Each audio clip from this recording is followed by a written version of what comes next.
मैं आपके चैनल के माध्यम से ये कहना चाहूँगा कि सरकार ने लगातार भाजपा ने बहुत काम किए, लेकिन इनकी निगाह अभी युवाओं की तरफ नहीं जा रही है। ना तो युवाओं को कोई रोजगार है बरेली में, ना सरकारी है ना प्राइवेट कोई फैक्ट्री लगी है। यहाँ तमाम फैक्ट्रियाँ लगी थी वो भी बंद हो गई हैं। मतलब यहाँ का युवा कुल मिला के ठलुआ है। भारतीय जनता पार्टी के पास तो प्रत्याशियों की कमी नहीं है, लेकिन एक्चुअल में बरेली में जाति विशेष को देख करके वो अपना प्रत्याशी का सिलेक्शन करने के उसमें है, या अन्य जगहों पर प्रत्याशी अचानक निकाल के पैदा किया। इसी प्रकार से बरेली में कोई नया नाम निकलेगा जो किसी को आभास करना हो। मैं इस वक्त मौजूद हूं उत्तर प्रदेश के बरेली जिले में। श्रेष्ठ यूपी की टीम यहां पर पहुंची है और यहाँ तमाम लोग हैं, उनसे बात करेंगे कि लोकसभा चुनाव को लेकर उनका क्या मूड है। लोगों से जानते हैं। सबसे पहले आपसे जानना चाहेंगे, इस बार का जो लोकसभा चुनाव है क्या खास मुद्दे रहेंगे? इस बार का चुनाव जो है पूरा हिंदुत्व पे होगा और आर पार की लड़ाई होनी है। जैसा कि कहा जा रहा है, हर पार्टी का आह्वान है कि 400 पार, कांग्रेस भी कर रही है, हम भी 400 पार। लेकिन जिस जो परिस्थितियां बन रही हैं उसमें देश में स्थायी गवर्नमेंट की जरूरत है और उसी गवर्नमेंट को रिपीट होने की ज्यादा जरूरत है। बरेली के मुद्दों की अगर बात करें तो यहाँ बहुत काम हुए, लेकिन कामों में गुणवत्ता नहीं रही, इंजीनियरिंग का अभाव रहा, जिसके कारण महादेव जो पुल बना, आज भी ये जितने समस्या का निदान ना करके समस्या का कारण बनता जा रहा है। समस्या का कारण बनता जा रहा है। क्या लगता है इस बार जो राहुल गांधी ने न्याय यात्रा निकाली वो काम आएगी? देखिए, न्याय यात्रा निकाली है, एक तो लेट निकाली है इन्होंने। इनको कम से कम साल 2 साल पहले ये काम करना चाहिए था। और दूसरा, उन्होंने जो गठबंधन करा है, गठबंधन से नुकसान हो सकता है इनको। गठबंधन से नुकसान होगा? बिल्कुल होगा, क्योंकि इसलिए होगा क्योंकि जो है अखिलेश के विचार अलग हैं, मायावती विचार अलग हैं, राहुल गांधी विचार हैं। ये लोग जो मौका परस्त लोग हैं, ठीक है, इसलिए भाजपा जो है बहुमत से आएगी। भाजपा बहुमत से आएगी। ये बताइए, जो गठबंधन हुआ है, राहुल गांधी ने भी और अखिलेश यादव से गठबंधन हुआ है, यूपी में इसका फायदा होगा? देखिए, ये जो है समय को देखते हुए ये पार्टियां गठबंधन करती हैं। ये केवल अपने निजी स्वार्थ के लिए गठबंधन करती हैं। जनहित में कोई इनका गठबंधन नहीं है, केवल अपने जो है सत्ता को कब्जे में करने का गठबंधन किया गया है। जहाँ तक रहा मुद्दों का सवाल, यहाँ पे जितनी बेरोजगारी की समस्या है, जितनी महिलाओं की सुरक्षा की समस्या है और जो समस्या है, उसको लेकर कोई भी पार्टी जो है मैदान में नहीं है। भाजपा भी नहीं है। भाजपा को कहीं मान सकते हैं कि कहीं कुछ करा है या नहीं करा है, पर भाजपा ने जो अब तक जो काम किए हैं वो दिखाई देते हैं और धरातल पे दिखाई देते हैं। इसलिए भाजपा को मैं पहला नंबर दूंगा। अगर बात की जाए बरेली की, तीसरे चरण में यहाँ पे लोकसभा का चुनाव है, अभी तक पार्टी जो है भारतीय जनता पार्टी अपना प्रत्याशी घोषित नहीं कर पाई है। देखिए, इसके लिए अभी आप कहा युवा प्रत्याशी चाहिए, युवा प्रत्याशी अभी तक नहीं मिल पा रहा है। इसलिए मेरा मानना यह है कि जहाँ तक है संतोष कुमार गंगवार ही आएंगे।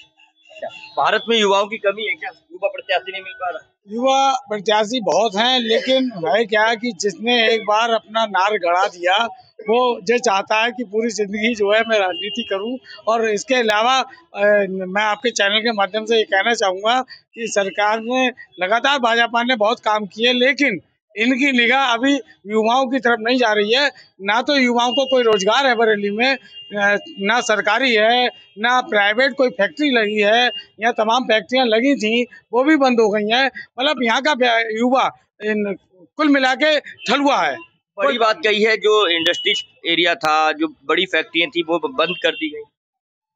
बड़ी फैक्ट्रियाँ बंद होने के कुछ कारण थे, क्योंकि जब हम लोग WTO में आ गए तो WTO में जो है बिजनेस व्यापार की प्रतियोगिता होती है, कंपटीशन में वहाँ कहीं भी स्टैंड नहीं कर पा रहे थे। और जो हमारे यहाँ जो प्रोडक्शन हो रहा था वो काफ़ी कॉस्टली हो रहा था। चलिए, वो तो अलग बात रही, लेकिन ये बताइए कि भारतीय जनता पार्टी के पास कोई प्रत्याशी नहीं है, अभी तक प्रत्याशी घोषित नहीं कर पाई। भारतीय जनता पार्टी के पास तो प्रत्याशियों की कमी नहीं है, लेकिन एक्चुअल में बरेली में जाति विशेष को देख करके वो अपना प्रत्याशी का सिलेक्शन करने के उसमें है। तो मोदी जी तो जाति की बात ही नहीं करते हैं। वो तो कहते हैं हमारी जाति गरीब है और आप युवा है, किसान है, महिलाएं हैं, इन सबको जाति मानते हैं। ये मोदी जी बोलते हैं, लेकिन चुनाव में तो जाति विशेष ही रहता है। चुनाव में जाति समीकरण देखने पड़ेंगे। हाँ, संभव है कि चुनाव में जातिकरण समीकरण देखे जाएंगे, क्योंकि यहाँ एक बहुत बड़ा बाहुल है और उम्मीद है कि उसी जाति के व्यक्ति को ही टिकट मिलेगा, क्योंकि यहाँ पिछले 8 बार से संतोष गंगवार जी नाम के एक व्यक्ति हैं जो सांसद रहे हैं और इस बार काफी देर तक घोषित ही नहीं किया गया है। उम्मीद है कि टिकट उन्हीं का ही होना है, इसीलिए अभी तक रोका गया है उहापोह में कि किसका कराया, कोई आदमी नहीं मिल रहा है, इसका नाम घोषित नहीं कर पाए, कोई प्रत्याशी नहीं मिल रहा है, कोई प्रत्याशी नहीं मिल रहा है। प्रत्याशी बहुत हैं लेकिन राजनीतिक फंडे हैं, इस राजनीतिक फंडे के चक्कर में टिकट अभी तक क्लियर नहीं हो पा रहा है।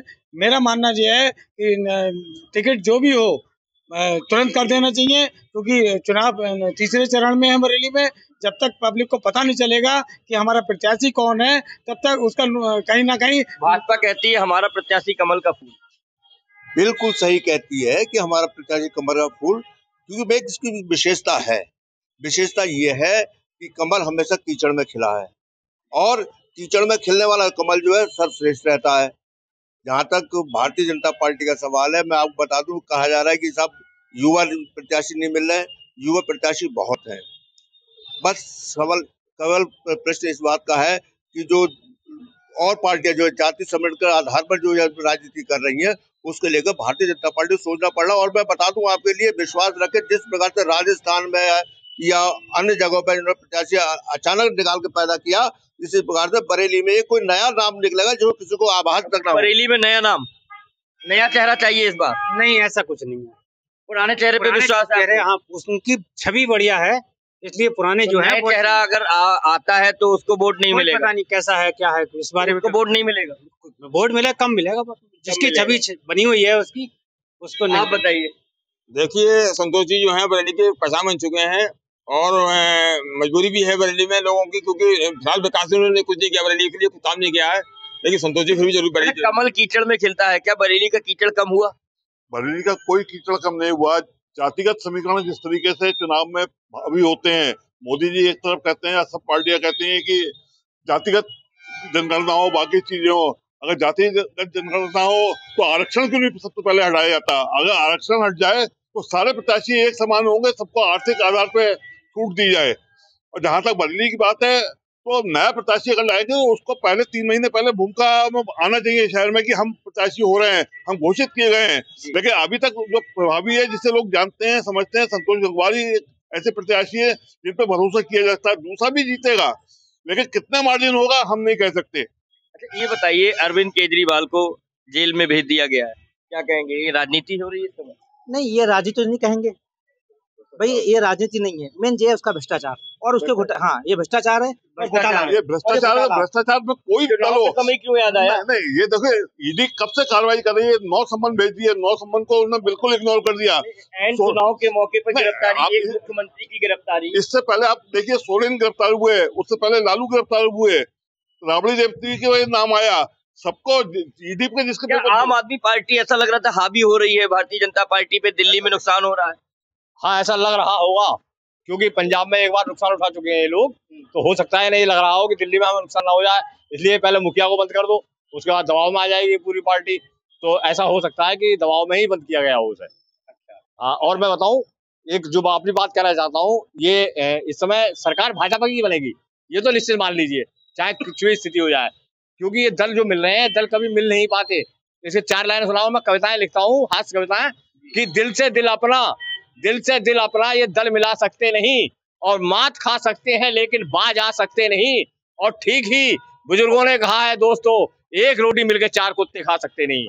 क्या बात है। आप बताइए, तो अब इस बार का चुनाव क्या मुद्दे होंगे, जो इम्पोर्टेंट मुद्दे, क्या मुद्दे होंगे? बरेली की बात करें अगर, तो बरेली में एक तो युवाओं को कोई ना कुछ रोजगार मिलना चाहिए। सरकार तो भाजपा की आनी है, लेकिन युवाओं पे इनका फोकस होना चाहिए, क्योंकि युवा हमारे देश की। तो राहुल गांधी है।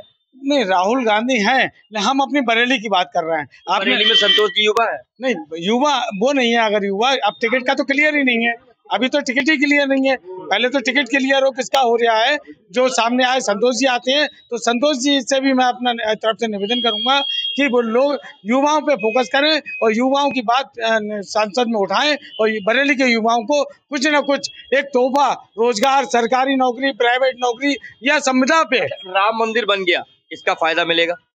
बिल्कुल 100%। जिस हिसाब से विपक्षियों ने सनातनियों का विरोध किया था, सनातनियों को गाली दी थी। और दूसरी तरफ जो आप देखें, भारतीय जनता पार्टी जब से आई है, जो जो उसने वायदे किए हैं वो पूरे कर रहे हैं। और राम मंदिर के ज्यादा प्राण प्रतिष्ठा सवाल है, उससे तो हर हिंदू, हर सनातनी एक सूत्र में बंध गया है। अब रह गया मथुरा और काशी, ये पूरे होने वाले हैं बहुत जल्दी। ये भी सब होने वाला है आने वाले समय में। मथुरा और काशी इस बार काम आएंगे? नहीं, मथुरा काशी के मुद्दे तो हैं, लेकिन जहां तक हम बरेली के मुद्दे की बात करें, बरेली महानगर घोषित हो गया, स्मार्ट सिटी घोषित हो गया, लेकिन आज भी सबसे बड़ी समस्या है यहाँ वाहन पार्किंग की है। कचहरी चले जाइए, डीएम के घर के बाहर गाड़ियों की कतारें खड़ी। नाथ नगरी कॉरिडोर बन तो रहा है। नाथ नगरी कॉरिडोर बन रहा है, उन्हीं सड़कों को चौड़ा किया जा रहा है। जो डिवाइडर बने हुए हैं उन्हें ऊंचा किया जा रहा है। कोई नया प्रोजेक्ट नहीं आ रहा है, पुराने को निपाई पुताई होके कमीशनबाजी का खेल चल रहा है। सबसे जरूरी है यहाँ वाहन पार्किंग बने। मैंने इन्हें सुझाव दिया, कुतुबखाना सब्जी मंडी, तहसील श्यामगंज सब्जी मंडी और डेलापीर पे कहीं पार्किंग बनाई जाए ताकि वाहन खड़े हो जाए। इन्होंने जो हाइड्रोलिक पार्किंग बनाई है 16 या 18 गाड़ियों की वो पार्किंग है। ये बताइए, एक और प्रत्याशी यहाँ पर गठबंधन के प्रत्याशी प्रवीण सिंह ऐरन है, एक बार वो चुनाव हरा भी चुके हैं संतोष जी को, तो क्या इस बार क्या लग रहा है? संभव हो सकता है फिर भी दोबारा, क्योंकि अगर संतोष कुमार को टिकट नहीं मिलता है तो ये माना जा रहा है कि अब की बार सांसद जो है प्रवीण सिंह ऐरन ही होंगे। ऐरन बन जाएंगे क्या सांसद? हाँ, बन तो नहीं सकते, लेकिन अगर प्रत्याशी बदला तो कुछ उम्मीद बन सकती है, क्योंकि उसे पसंद किया नहीं किया वो अलग बात है। फिर भी जनता जो है वो केवल एक नाम जानती है, कमल का फूल। जो रजा जी कह रहे हैं, ऐरन को उन्होंने चुनौती दी है कि प्रवीण सिंह ऐरन हिंदुस्तान के कहीं भी लड़ लें वो जीत नहीं पाएंगे। हाँ, वो चुनौती सही है, वो और कहीं से तो नहीं जीत सकते। बरेली एक ऐसा शहर था जहाँ से एक बार जीत चुके थे वो।